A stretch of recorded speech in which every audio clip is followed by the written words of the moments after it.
anything that gives you a badge just because a computer tested it and said you're good to go, those badges really don't do anything if they don't have individual people testing in the background. Look into companies that offer accessibility testing with live humans.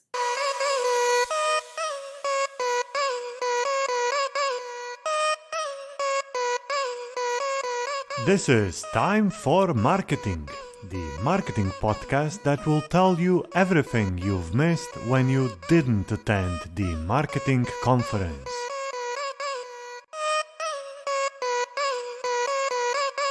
But before we go to the podcast, my name is Peter and I'm your host. I'm an SEO myself. I help internal and external teams in companies, startups, and agencies move their SEO a step forward. If you're looking for an SEO audit or help with your SEO strategy, find me at seos.si. Hello and welcome to the Time for Marketing podcast, the podcast that brings you the best marketing conference speakers and makes them sum up their presentation in 5 minutes. My name is Peter and I'll be your podcast host. This is episode number 37. And if this is your first time you're listening, please go back in the library and find the excellent guests that we had in the past, that I had in the past. There's some gold in there because I try to find people who have evergreen content. So there are excellent episodes back there. If you have other people that you can promote the podcast to, I'll be glad if you do that. I'm very glad that I have today's guest on the podcast. Lea, hello and welcome to the podcast. Hi, thanks for having me. How is Lake Superior?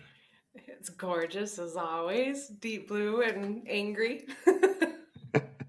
Me and Lea, we talked before, and I'm very intrigued by the name of the lake at which she has the office, and she was kind enough to show the lake from her lake view from her office. Lea, you are the SEO analyst at Aimclear in Minnesota, US. What are you as a company, and what do you do there? We are a digital agency company, award-winning. We love our U.S. Search Awards. We do everything from web development to paid and, of course, SEO like I do. And then also with SEO, we roll in accessibility and work between the teams to make sure that we're checking things like contrast and alt text and all the things from the ad side to the web dev side. And for you personally, why SEO? SEO, I kind of fell in love with almost 20 years ago. It was really, I worked for a company that built websites for dealerships that sold power sports. And I just really fell in love with the idea of helping those small business owners get found and sell product. And when I figured out how to move the needle, it was really exciting. And then I started leading a team, and that's what we did. And then after that, Aimclear was like the next big challenge because I wanted to see what else I could do. So apply. And what do you do at Aimclear? What are the things that you do daily, and what are your favorite things to do? I do SEO. So, SEO. And also work with accessibility to make sure that the stuff we put out is accessible to as many people as we can. And that's what I spend most of my day doing. I really love it when we have a site that is not performing come in and I get to take it by the reins and make it show up and help meet goals, sell stuff, find dealers or find leads and that sort of thing. All right, excellent. I invited you to the podcast because you had a presentation at Brighton SEO, probably my favorite marketing conference. Yeah. And the presentation was called Digital Accessibility and Compliance, Essential for Users and Good for SEO. Yeah. Why accessibility? Why have I chosen to go down the accessibility route? Yeah.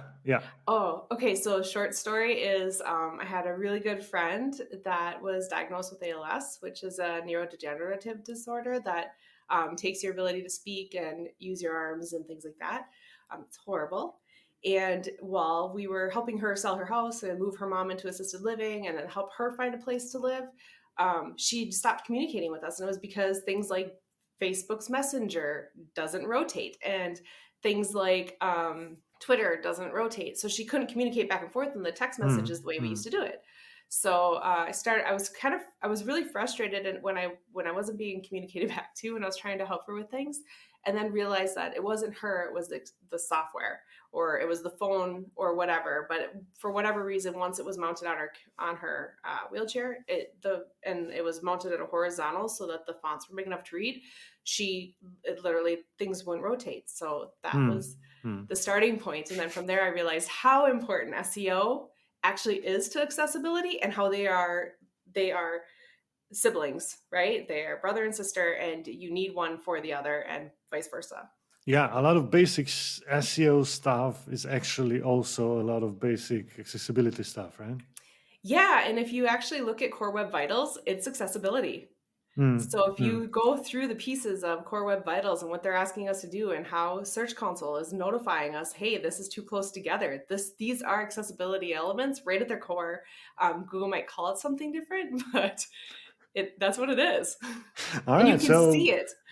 Yeah, Leah's presentation is going to get you to be in line with your local laws, and it's going to help more people see you, and it's going to help you be in line with Google, and it's going to help you with Web Vitals and all of the updates that come. So whatever Leah says has to be gold for you.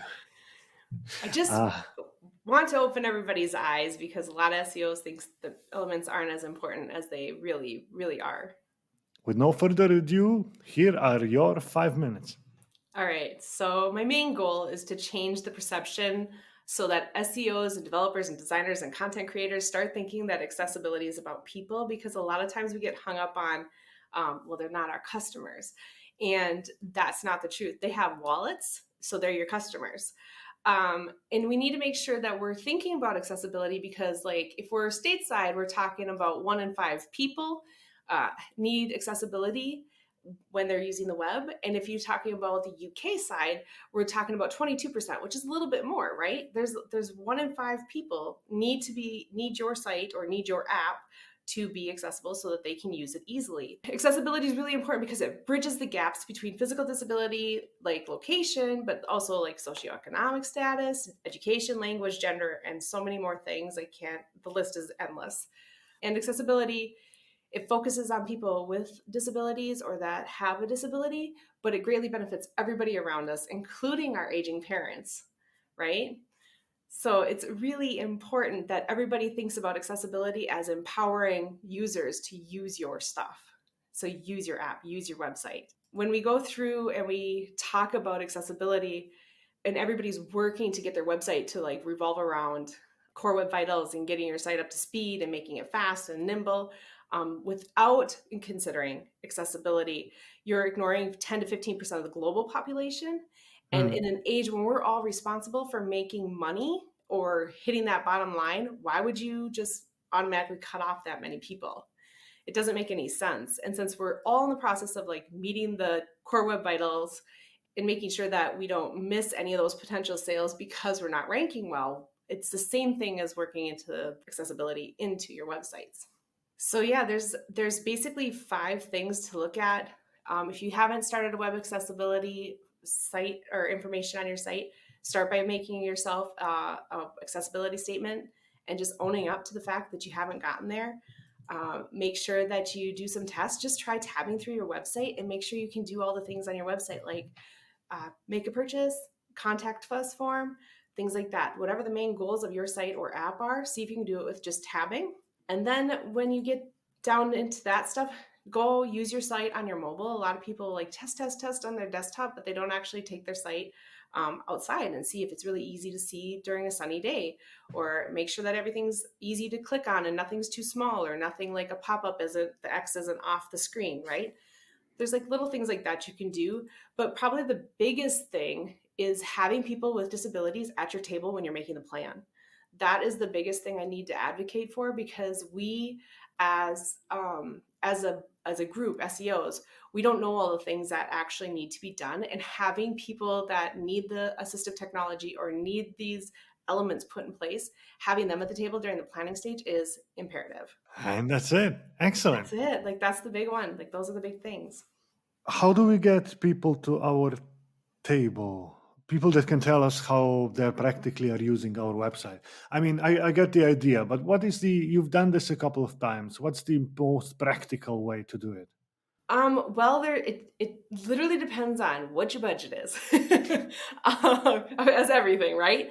You can hire within, right? Hire people within to do testing and to work on your dev team, or work in your SEO team. You can do that. You can also find there are resources out there. There are companies out there that they have testing available, and it's beyond the computer. Anything that gives you a badge just because a computer tested it and said you're good to go, even the Wave tool, which is created by the W3C, which is leading the charge in accessibility, that even if you have that, those badges really don't do anything if they don't have individual people testing in the background. So look into companies that offer accessibility testing with live humans that are going to go through your site. That's like that would be beautiful. And when should we involve them? Should that be when we start thinking about new web page, when we start developing it, or Yes. graphics, wireframes? What is the best time to do that? Right at the beginning, because they're going to have tips for you to help you get started on the right foot, because you can go through the whole website and build it all out, and every website goes over timeline. It just does. There's always something that, oh, we forgot to tell you we needed a whole blog system, or oh, we forgot this, you know what I mean? Or oh, you know what we really, really wanted? We get those comments after things are already built, right? I can see you. Right. Every SEO or dev person right now is like palm faced, right? They all have had that experience. So having them at the beginning is really important, because retrofitting rarely works. It gets really expensive. And at the end of the day, you most of the time end up scrapping the whole thing and starting over. So yeah, at the very beginning, start planning from the beginning and test all the way through. I sort of feel that if I want to have a very accessible web page, I have to put aside all of the great ideas that my developer had, how we're going to have a unique website, and I have to have the F structure, and everything has to be squared, and the colors have to be four different. How do you answer that? I'm not a dev. I'm definitely an SEO. I can read enough code to be dangerous, and a lot of times be like, it's broken somewhere right here. But when you start, our designers, they think about accessibility and color right from the beginning. So it is, and when I see a design idea or the first mock-up, that's the first thing out of my mouth is it accessible? Are all the contrasts? And I'll look at the colors and we'll test them, right? Because the math. A really good tip right off the bat is go look at your website. If you have gray font on a white background, people that have glasses have a hard time reading that on their mobile phone. So skipping gray font is font spam, and it isn't a good experience for anybody. So black is best. If you're doing a black background, white font is best. Make sure that that contrast is there so that it's very easy to read. But like from the beginning onward, you can still do really beautiful sites. Our designers and developers are doing really beautiful sites that are accessible because we're starting at the beginning. So, yeah, probably start at the beginning. It's the same way. Yeah. Linking accessibility to SEO. Yeah. How does that work? Okay, so accessibility, when you go through the W3's website, so the W3C, the World Wide Web Consortium, right? They have the w3.org/WAI. So WAI, it stands for Web Accessibility Initiative. That part of the website takes you through everything. And accessibility is related to alt text, because if you have really great alt text that actually explains the image or the reason for the image, that also helps with search, right? We know that if you do alt text, that images help. We know that Google is moving more and more and more towards image in the SERPs. So because we're doing more and more image in the SERPs, we need to make sure that those images are relevant to the content. You can do beautiful design elements, but then we just mark them as a null, right? But the things that would rank and would make sense, and ask yourself, are my users searching an image search for this content or for this information? And then make sure that you're no, alt text is relevant to what they might be searching. That's one. Accessibility relates to SEO through headlines. A lot of people, there's a lot of websites out there where they think that H1 is just to make big, pretty font. And so there's multiple H1s on the homepage. ABC.go, the ABC News Station's website, that entire homepage is nothing but H1s because it's just good for SEO. It's not. It's not. It's really horrible for people that are going through and doing they use like my computer I have set up to go headline to headline. So, and people using their keyboard to navigate versus a mouse, because like say they have low vision or no vision, then they would do Control NH for next headline, and they would pop through and listen to the headlines to get to the story they want to listen to or read. And those headlines, if they're in proper order, they're sending people all over, and it doesn't make any sense, and they're going to bounce off your site. Right. And again, remember, it's 1 in 5 need accessibility. So you're really limiting the number of people to your site. So those are just a couple of the ways that it is related, but they're pretty big ways. Very important. All right. I'm really great when I get, I'm really happy when I get people talk about things that I haven't really thought about, yeah. Yeah. That word. And getting something new to the podcast is great. So, Lea, thank you very much for that. If people want to talk to you about accessibility or SEO, where can they find you? You can hop on to aimclear.com and reach out through the contact us form, and they'll connect us. And that's probably the easiest way. Otherwise, you can find me on Twitter, Lea Scudamore. It's just no H on Lea. It's just LEA, 3 letters. Really easy. We'll add that into the show notes so people can find you there. So you can find me there too. All right. Excellent. Lea, thank you very much. Do you ever go and swim in the Lake Superior, and does that make you superior? It doesn't make me superior, but it is a great time. All right. I'll do that once. Yeah, please come. Please come to Duluth and come hang out at the lake with us. But come like in mid to late June, beginning of July. Because we're still talking snow here right now. So right. See, this is why I was yesterday at the Croatian seaside where we had 20 degrees Celsius, and we were almost able to go to the sea, but yeah, shorts and stuff. So this is why we go to Croatia. Croatia is great. We're just rambling. I'm rambling. Lea, thank you very much to being at the podcast. Have a great Monday. You too. Thank you so much. Bye-bye. Bye.